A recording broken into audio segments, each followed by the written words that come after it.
परिंदों को मंजिल मिलेगी यकीनन, ये उनके फैले हुए पर बोलते हैं। वे लोग खामोश रहते हैं अक्सर, ज़माने में जिनके हुनर बोलते हैं। Welcome to Mithila Nursing Classes. आज के हम इस वीडियो में एक अटल बिहारी वाजपेयी मेडिकल यूनिवर्सिटी या आप यूपी स्टेट का स्टूडेंट हैं, जीएनएम या फिर बीएससी नर्सिंग, तो ईयर के ऊपर जो है क्वेश्चन देखने को हमेशा मिलता है। आपको इसमें ईयर का आपको डायग्राम बनाना होता है, ईयर का इंट्रोडक्शन लिखना होता है और उसके बाद जो है एक मैकेनिज्म ऑफ हियरिंग आप यहाँ पर देख सकते हैं। मैकेनिज्म ऑफ हियरिंग जो हमने बनाया है, इस टाइप का जो एक फ्लो चार्ट बनता है। 5 नंबर के क्वेश्चन या फिर कभी कभी 10 नंबर के क्वेश्चन में भी पूछ दिया जाता है।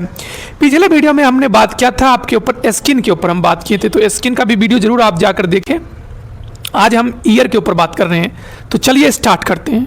इंट्रोडक्शन में क्या दे रखा है कि ईयर जो है एक डेलिकेट सेंसरी ऑर्गन है जो कि आपका हियरिंग का काम करता है और बैलेंसिंग का काम करता है, मेंटेन करता है बैलेंस को, चलने फिरने में जो बैलेंसिंग की जरूरत होती है। इसके 3 मेन पार्ट होते हैं। पहला है outer ear, middle ear, inner ear. अब हम इस 3 पार्ट को पहले समझ लेते हैं कि आउटर ईयर में क्या मिलेगा, मिडल ईयर में क्या मिलेगा और एक्सटर्नल ईयर में, इंटरनल ईयर में क्या मिलेगा। आइए बात करते हैं। पहले एक्सटर्नल ईयर का जो मेन पार्ट होता है वो होता है पिन्ना, ये वाला पार्ट। उसके बाद एक्सटर्नल ऑडिटरी कैनल, ये यहाँ से यहाँ तक का पार्ट, और टेम्पेनिक मेम्ब्रेन, ये जो है टेम्पेनिक मेम्ब्रेन, यहाँ तक का पार्ट। इस पार्ट को हम कहते हैं एक्सटर्नल ईयर। ये साउंड वेव को कलेक्ट करता है और ट्रेवल करता है ईयर कैनाल के अंदर, और उसके बाद ईयर जो ड्रम है, इस ड्रम पे जाके वाइब्रेट करता है। इतना बात था, पहले हम बेसिक समझ लिए। फिर अब हम बात करेंगे मिडिल ईयर।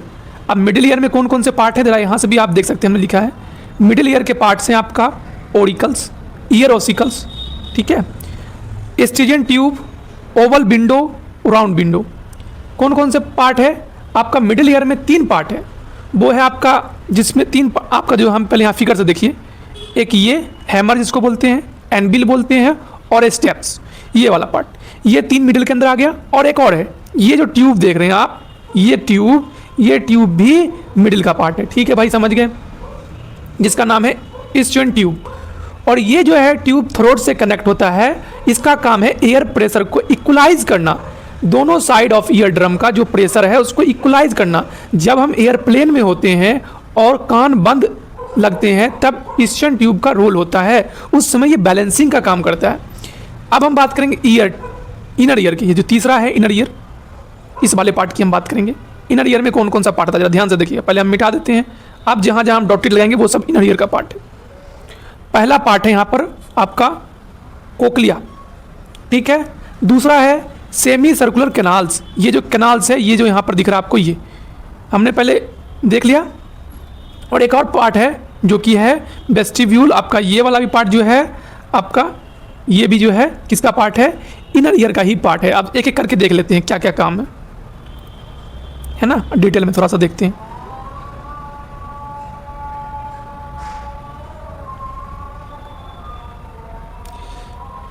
अब हमने पहले तो हम समझ गए, आप यहाँ पर से हम समझेंगे मिडल ईयर की बात को। Middle ear is also known as middle ear, it is also known as tympanic cavity. ये also known as tympanic cavity. It is a small air filled cavity in the temporal bone that linked by epithelium. ये जो है एक air field cavity होता है जो कि linked होता है एपिथेलियम सेल से।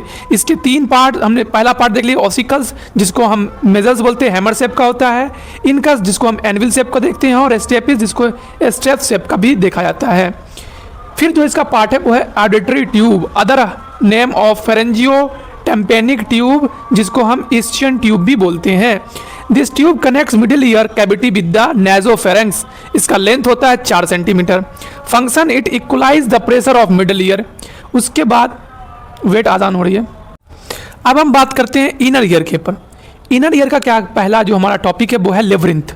यह लेबरिंथ जो है, ये the inner ear is the inner most part of the ear. It has 2 main function to convert mechanical signal from the middle ear into electric signal.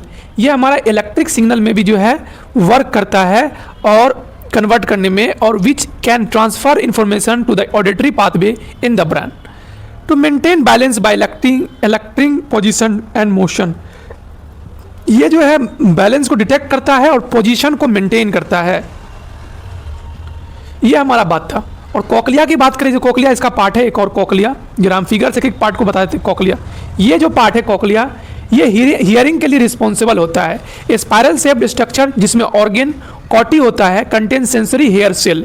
जब स्टेप्स ये जो हमारा स्टेप वाइब्रेशन यहाँ पे होता है, तो ये वाइब्रेशन भेजता है, फ्लूइड में चेंज होती है और ये हेयर सेल स्टिमुलेट होता है। और ये सेमी सर्कुलर कैनाल जो है आपका बैलेंस को मेंटेन करता है। उसके बाद हेड मूवमेंट में भी सेमी सर्कुलर कैनाल्स का रोल होता है। वेस्टिब्यूल का क्या काम होता है? वेस्टिब्यूल पोजीशन और इक्विलिब्रियम मेंटेन करने में हेल्प करता है। अब हम बात करते हैं मैकेनिज्म के ऊपर। अब इसका मैकेनिज्म आपको लिखना है, फ्लो चार्ट इसी तरह आपको बना के आना है। सबसे पहले साउंड वेव हमारे पिन्ना से होते हुए पिन्ना से इंटर करता है और ट्रेवल करता है ईयर कनाल में और हिट करता है आपका ईयर ड्रम को। तो आपको डायरेक्ट सेकंड एरो लगाना है और लिखना ऑडिटरी कनाल। दूसरा नंबर आप लिख दोगे तो बहुत अच्छा रहेगा। ऑडिटरी कनाल में गया, किस में गया? ऑडिटरी कनाल में। देखो यहाँ से पिक्चर्स, ऑडिटरी यहाँ से आया साउंड वेव और ऑडिटरी कनाल में गया। उसके बाद ऑडिटरी कनाल से आपका टेम्पेनिक मेम्ब्रेन में गया। तीसरा टेम्पेनिक मेम्ब्रेन मतलब जो ईयर ड्रम है आपका, उसमें जो है वाइब्रेशन होगा। अब ये वाइब्रेशन फ्लूइड में आपको जो है फ्लूइड तक जाएगा, जो कोकलिया के अंदर फ्लूइड है। तो यहाँ पर टेम्पेनिक मेम्ब्रेन वाइब्रेट्स कराएगा और ईयर ऑसिकल, जो तीन आपको जो मैंने सबसे छोटे बोन्स के बारे में बताया, जो कि आपको मैंने बताया हैमर शेप का होता है और आपका एनविल शेप का होता है, और स्टेपिस जो होता है वो मैंने आपको बताया, जिसको मैंने मेलस इनकस स्टेप्स बताया था आपको। तो ये यहाँ पर वाइब्रेट्स किया और ये वाइब्रेशन जो है ओवल विंडो के अंदर गया। ओवल विंडो से आपका कोकलिया में गया। कोकलिया से जो है फिर आपका जो है ये organ of Corti convert these vibration into आपको जो इलेक्ट्रिक सिग्नल में आपको ये कन्वर्ट होता है और नर्व इंपल्स जनरेटेड होता है। उसके बाद जो है ये ऑडिटरी नर्व से होते हुए आपका auditory cortex region of the brain तक पहुंच जाता है।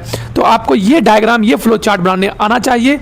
आई hope you are understand very well. और मैं आखिरी में एक ही चीज़ बोलना चाहूँगा, देखिए बड़े बड़े यूट्यूब चैनल को आपने फॉलो कर रखा है, पर आप हम जैसे छोटे यूट्यूबर को भी आप सब्सक्राइब बटन दबा सकते हैं, क्योंकि अगर आप हमें सपोर्ट करेंगे तो मैं आप जो यूनिवर्सिटी की तैयारी कर रहे हैं ना, मैं एज ए उस एग्ज़ाम को पास करके निकल चुका हूँ। मुझे अभी फिलहाल नॉलेज है अच्छा खासा, तो मैं इसमें एनिमेशन वगैरह डाल सकता हूँ, बट रिसोर्सेज की कमी है।